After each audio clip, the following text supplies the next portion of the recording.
Hello friends, आपका फिर से वेलकम है मेरे यूट्यूब चैनल में। अभी प्रीवियस वीडियो में हमने question number 1 and question number 2 cover किया था। अब हम चलते हैं क्वेश्चन नंबर 3 पे। क्वेश्चन नंबर 3 क्या है? Express the following in the form P upon Q where P and Q are integers and Q is not equal to zero. मतलब ये जो जितने भी नंबर दिए हुए हैं इनको हमें पी अपॉन क्यू के फॉर्म में शो करना है। तो पहला है 0.6। चलिए देखते हैं। तो थर्ड, क्वेश्चन नंबर थर्ड का फर्स्ट है 0.6 और ये बार लगा हुआ है। तो इस बार का मतलब होता है, हम लोग लेट कर लेते हैं, लेट एक्स इक्वल टू 0.6666। जिस पे बार लगा होता है वही नंबर रिपीट होता है, तो हमने इसको मान लिया। इस तरह से इस पैटर्न से हम लोग या इस टाइप के सारे क्वेश्चन को सॉल्व करेंगे। अब जितना भी नंबर रिपीट हो रहा है हम उतने से, जैसे मान लीजिए एक नंबर रिपीट हो रहा है तो 10 से मल्टीप्लाई करेंगे, टू नंबर रिपीट हो रहे हैं तो 100 से करेंगे, 3 होंगे तो 1000 से करेंगे। तो यहाँ पे एक ही नंबर रिपीट हो रहा है तो हम बोथ साइड 10 से मल्टीप्लाई करेंगे। तो multiply by 10 to both side,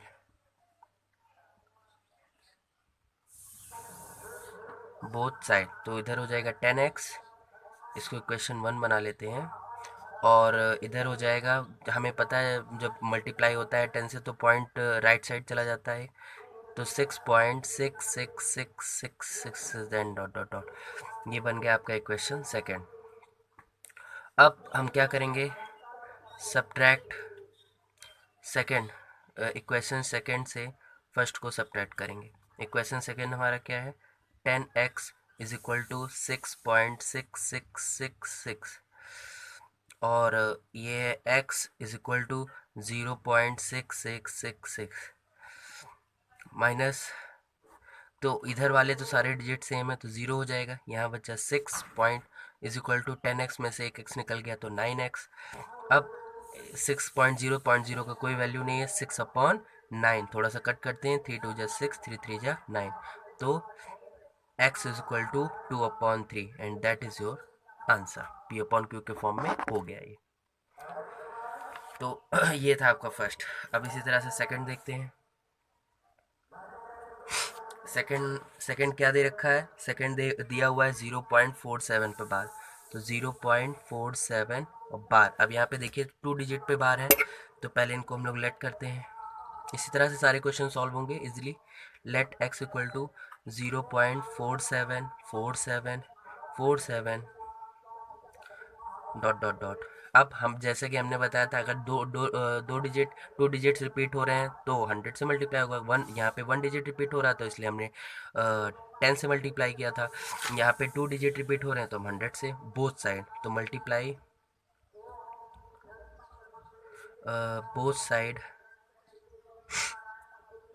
by 100। तो इधर क्या हो जाएगा? इधर हो जाएगा 100x और इधर हो जाएगा, अब 100 है, 2 ज़ीरोज़ हैं तो पॉइंट जो है राइट साइड में, तो राइट साइड में खिसक के आएगा। तो 47 पॉइंट पहले यहाँ था, फिर अब 2 डिजिट राइट साइड खिसक गया। 474747।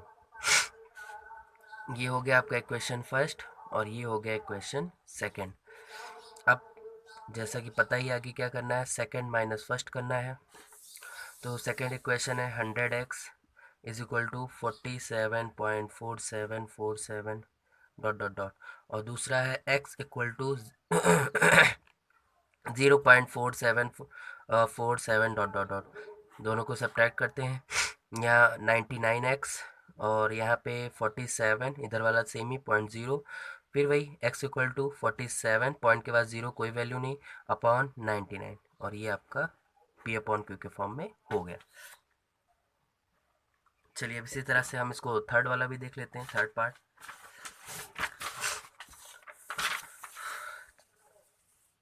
थर्ड पार्ट में देखिए, थर्ड पार्ट क्या दे रखा है? 0.001। यहाँ पे 3 डिजिट रिपीट हो रहे हैं तो कुछ नहीं करना है, सेम टू सेम सारे पैटर्न वैसे चलेंगे। लेट कर लेते हैं। Let x equal to 0.001। Three digit repeat हो रहे हैं तो इसको शो करते हैं। हो गया। अब 3 डिजिट रिपीट हो रहे हैं तो हम 1000 से मल्टीप्लाई करेंगे बोथ साइड। तो मल्टीप्लाई बोथ साइड बाई 1000, तो इधर हो जाएगा 1000x, और यहाँ पे पॉइंट जो है कितना 30 है, तो पॉइंट 3 साइड 3 डिजिट राइट खिसक आएगा, तो पॉइंट यहाँ था, अब वो आ गया 1 के बाद, तो 1.001 डॉट डॉट डॉट डॉट। ये बन गया आपका फर्स्ट इक्वेशन, ये बन गया सेकंड इक्वेशन। अब क्या करेंगे, सेकंड माइनस फर्स्ट, तो 1000 x इज इक्वल टू 1.001001001, और पहला equation x is equal to 0.001001001। अब इसको सब्ट्रैक्ट कर लेते हैं, तो 1000 में पहले इधर देख लेते हैं, सेम है, ज़ीरो आ जाएगा, पॉइंट यहाँ 1 बचा, यहाँ पे 999x बचा, is equal to x equal to 1/999, simple, ख़त्म। तो इस तरह से हम इसको किसी भी नंबर को p अपॉन क्यू के फॉर्म में बना सकते हैं।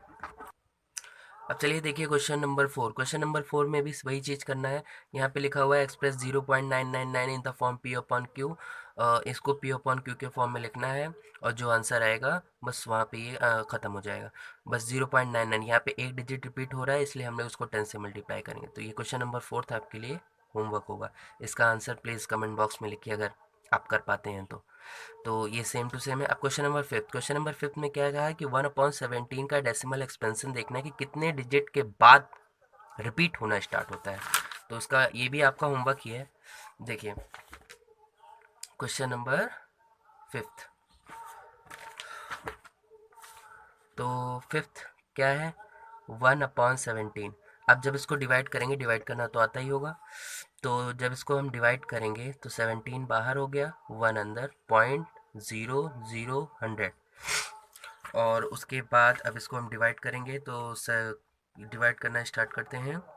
तो 17 5 जा 85, माइनस किया 15, पॉइंट लगा ही हुआ है, ज़ीरो पॉइंट लगा है 0, तो उसके बाद से 17 8 जा 56, और तेरह 136, माइनस किया 14, और फिर पॉइंट लगा ही हुआ है 0, फिर 8 136, माइनस किया 4 0, 17 2 जा 34, तो 4 माइनस यहाँ पे 6। अब इसी तरह से आगे होता चला जाएगा। इसके बाद आएगा 3, फिर 5 2 9 4 1 1 7 6 4 7। अब इसके बाद ये फिर से रिपीट होने लगेगा 0 5 8।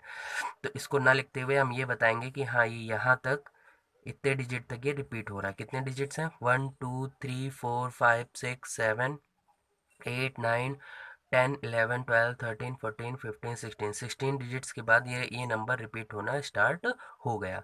तो बस यही करना था। अब सिंपल सा है, इसको तो आप कर ही लेंगे। बस इसमें डिवाइड कर देना, डिवाइड करके शो कर देना कितने कितने डिजिट बाद ये रिपीट होना स्टार्ट होता है, तो 16 डिजिट बाद रिपीट होना स्टार्ट हो जाएगा। चलिए चलिए बढ़ते हैं हम क्वेश्चन नंबर 6 की तरफ। क्वेश्चन नंबर 6 में क्या है, look at several examples of rational number in the form p upon q where p and q are integer with no common factors other than 1। मतलब हमें कुछ ऐसे एग्जाम्पल लेने हैं जो p अपॉन क्यू के फॉर्म में हो, p क्यू इंटीजर्स होने चाहिए, और उनके कॉमन फैक्टर मतलब जो उनका एचसीएफ हो वो 1 के अलावा और कोई भी नहीं होना चाहिए, और टर्मिनेटिंग डेसिमल रिप्रेजेंटेशन होना चाहिए, मतलब टर्मिनेटिंग होना चाहिए, रैशनल नंबर होना चाहिए। Can you guess what property q must satisfy. अब चलिए यहाँ पे देखते हैं कि यहाँ पे क्यू की क्या प्रॉपर्टीज निकल के आती हैं। तो हम लोग करते हैं क्वेश्चन नंबर है ये 6। चलिए देखिए क्वेश्चन नंबर 6 में उसने कहा है कि कुछ एग्जाम्पल लीजिए, तो हम कुछ एग्जाम्पल लेते हैं।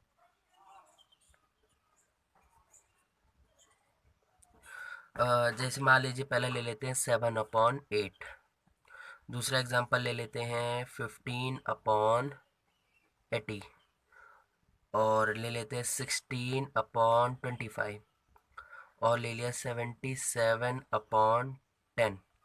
अब एग्जाम्पल को थोड़ा सा सोच समझ के लेना पड़ेगा, क्योंकि उसने कहा है कि p अपॉन क्यू के फॉर्म में होना चाहिए, और इनका जो एच सी एफ हो वो वन होना चाहिए, मतलब पी और क्यू का जो एचसीएफ हो वो वन होना चाहिए, और ये सारे नंबर टर्मिनेटिंग होने चाहिए, टर्मिनेटिंग होने चाहिए, ये भी उसने बोला।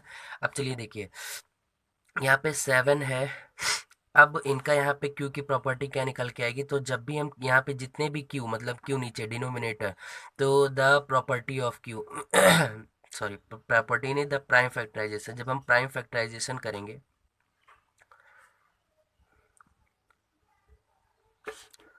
फैक्टराइजेशन ऑफ क्यू, तो हमें एक बात पता चलेगी, या तो उनका क्यू का प्राइम फैक्टराइजेशन करेंगे तो पहली बात ये पता चलेगी कि वो टू की पावर एम के शेप में होगा, या तो सेकंड बात पता चलेगी टू की पावर एन, या फाइव की पावर एम, एन की तरह दिखेगा, या फाइव की पावर एम के तरह से, इस तरह से ये शो होगा, ये प्रॉपर्टी हमें निकल करती है। तो टू की पावर एम में होगा, या टू की पावर एम, या फाइव की पावर एन के रूप में होगा, या फाइव की पावर एम के रूप में होगा। देखिए कैसे, यहाँ पे 7 है, 8 का अगर हम प्राइम फैक्टराइजेशन करेंगे तो क्या आएगा, टू की पावर 3।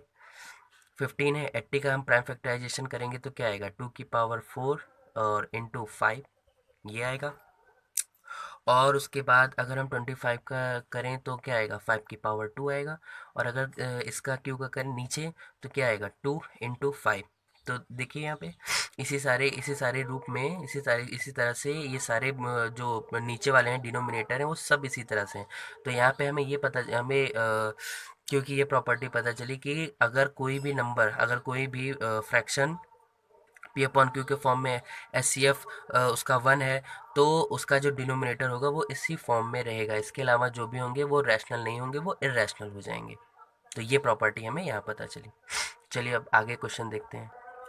चलिए अब हम लोग क्वेश्चन नंबर 7 देखते हैं। यहाँ पे लिखा है write three numbers whose decimal expansions are non terminating non recurring, मतलब ऐसे नंबर्स हमें फाइंड करने हैं, ऐसे नंबर हमें एग्जांपल देना है जिसका decimal expansion non terminating non recurring, मतलब ना वो टर्मिनेट होगा, मतलब ना रिमाइंडर ज़ीरो आएगा, और ना ही कभी वो सॉल्व होगा, ना ही वो कभी ख़त्म होगा। तो ऐसा नंबर हमें फाइंड करना, तो ऐसे हज़ारों नंबर मिल जाएंगे, सिर्फ 3 नंबर उसने कहा है। तो देखिए 7, तो एक ले लीजिए कोई भी एग्जांपल, 0.01, 001। हाँ थोड़ा सा ध्यान रखिएगा कि यहाँ पे रिपीटिंग नहीं होना चाहिए, रिपीट नहीं होना चाहिए। 000 01, 0002 मिल गया। कोई भी नंबर रिपीट नहीं होगा, रिपीट मतलब यहाँ पे कोई पैटर्न नहीं देखने को मिलेगा आपको, और ये ना कभी सॉल्व होंगे। देखिए पॉइंट पॉइंट रखा हुआ है, ना कभी ये खत्म होगा और ना पे कोई पैटर्न मिल रहा, तो ये नॉन टर्मिनेटिंग और नॉन रिक्योरिंग हो जाएंगे, पहले ही समझाया था। अब यहाँ 2 से मल्टीप्लाई कर दीजिए, आपको दूसरा नंबर मिल जाएगा, 2000 200 डॉट डॉट डॉट डॉट, और उसके बाद 0.0300300 और 300000 ये हो गए। ना ये रिपीट हो रहे हैं और ना ये ख़त्म हो रहे हैं, तो ये नॉन टर्मिनेटिंग नॉन रिक्योरिंग है, इरेशनल है, ख़त्म। अब इसके बाद हम देखते हैं क्वेश्चन नंबर 8। क्वेश्चन नंबर 8 में क्या कह रहा है, क्वेश्चन नंबर 8 कह रहा है कि find three different irrational numbers between the rational number 5/7 and 9/11। ये जो 5/7 है और 9/11, इसके बीच में different irrational number find out करने हैं। तो फर्स्ट ऑफ ऑल इसने कहा है कि 5/7 और उसके बाद बोला है 9/11, ये पहली बात तो रैशनल है। चलिए इनका पहले हम डिवाइड कर लेते हैं, देखते हैं कितना आंसर आता है। तो 5/7 को जब हम डिवाइड करेंगे तो आएगा 0.714285, और इनको बस इसके बाद फिर ये रिपीट होने लगेगा। अच्छा रिपीट होने लगा तो फिर ये रैशनल हो जाएगा। और 0.81 भले ही ख़त्म नहीं हो रहा, लेकिन रिपीट होने लगा तो रैशनल हो गया। अब इन दोनों के बीच में हमें 3 इरेशनल नंबर फाइंड करने, तो बड़े आसान, 3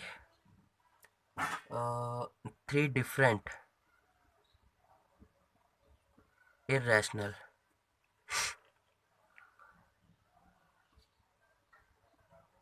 नंबर आर। देखिए पहला हम मान लेते हैं 0.22 नंबर ले लेते हैं, दोनों के दो डिजिट, 7.1 है, यहाँ पे 8 1 है।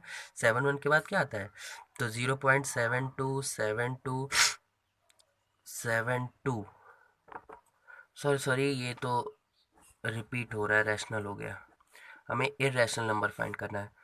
तो यहाँ पे देखिए 7 1 है और 8 1, तो 7 1 और 8 1 के बीच में मतलब दो नंबर के बीच में इन्फिनिटी इरेशनल नंबर हम लोग फाइंड कर सकते हैं, लेकिन कोई तीन लिख लेते हैं जो आंसर्स में दिया हुआ है। जैसे 0.75, अब ये बताइए 7 1 के बाद ही 7 5 आएगा और 8 1 के पहले ही आएगा, तो दोनों के बीच में है। अब इसी के आगे इसको पैटर्न बना देते हैं। 7 5 0 0, थोड़ा ध्यान रहेगा कि रिपीट नहीं होना चाहिए number. 0 0 0 7 5 0 0 0 0 dot dot dot dot, ये आपका इरेशनल होगा क्योंकि कोई भी नंबर रिपीट नहीं हो रहा, पैटर्न देखने को नहीं मिल रहा है। सेकंड है, बना लेते हैं 0.76, और ये भी आता है दोनों के बीच में, 7 1 और 8 1 के बीच में आता है। 7 6 7 0 7 6 7 0 0 7 6 dot dot dot dot dot, ये हो गया। थर्ड है, अब थोड़ा सा इसके पास ले लेते हैं। 81 के पहले क्या आता है, 80 आता है। 0.80, फिर 8 0 0 8 0 0 0 8 0 0 0 0 डॉट डॉट डॉट डॉट, ये डिफरेंट इरेशनल नंबर और भी इरेशनल नंबर फाइंड आउट कर सकते हैं, लेकिन इनके बीच में होना चाहिए तो इन्फिनिटी मिल जाएगा, लेकिन हमें सिर्फ 3 का है तो इसलिए हम लोग 3 पे फोकस करते हैं। चलिए क्वेश्चन नंबर लास्ट देखते हैं। क्वेश्चन नंबर लास्ट, इस एक्सरसाइज का क्वेश्चन नंबर लास्ट है। क्वेश्चन है question number 9, classify the following number as irrational और इरेशनल, रैशनल और इरेशनल। अब चलिए देखते हैं कौन सा रैशनल है कौन सा इरेशनल है। चलिए देखिए क्वेश्चन नंबर 9, क्वेश्चन नंबर 9 के सारे पार्ट हमने यहाँ उतार दिए हैं। अब इसमें हमें फाइंड आउट करना है विच इज़ रैशनल और विच इज़ इरेशनल। तो यहाँ देखिए अंडर रूट के अंदर है और ये प्राइम नंबर है। अंडर रूट के अंदर प्राइम नंबर है, तो ये सीधी सी बात है इरेशनल हो जाएगा क्योंकि सॉल्व नहीं होगा। अब ये देखिए यहाँ पे भी अंडर रूट के अंदर है, यहाँ पे भी अंडर रूट के अंदर होगा, तो आप शायद गेस करें कि ये इरेशनल होगा। नहीं, अंडर रूट के अंदर तो है लेकिन ये प्राइम नंबर था, लेकिन ये प्राइम नंबर नहीं है। क्यों? क्योंकि अंडर 50, ये 15 × 15 यहाँ पे आ जाएगा 15, सॉल्व हो जाएगा और ये हो जाएगा रैशनल। और ये टर्मिनेटिंग नंबर है, ये पॉइंट पॉइंट नहीं लगा हुआ है, ये सॉल्व हो गया है, रिमाइंडर आ जाएगा 0, तो ये भी रैशनल हो गया। और ये सॉल्व नहीं हो रहा है, लेकिन ये नंबर देखिए यहाँ पे रिपीट हो रहे हैं, तो अगर नंबर रिपीट हो रहे हैं तब भी ये रैशनल हो जाएगा। और यहाँ ना नंबर रिपीट हो रहा है ना ये ख़त्म हो रहा है, तो ये इरेशनल हो जाएगा। तो आई होप ये आपको एक्सरसाइज समझ में आई होगी। चलिए मिलते हैं अब दूसरी वीडियो में।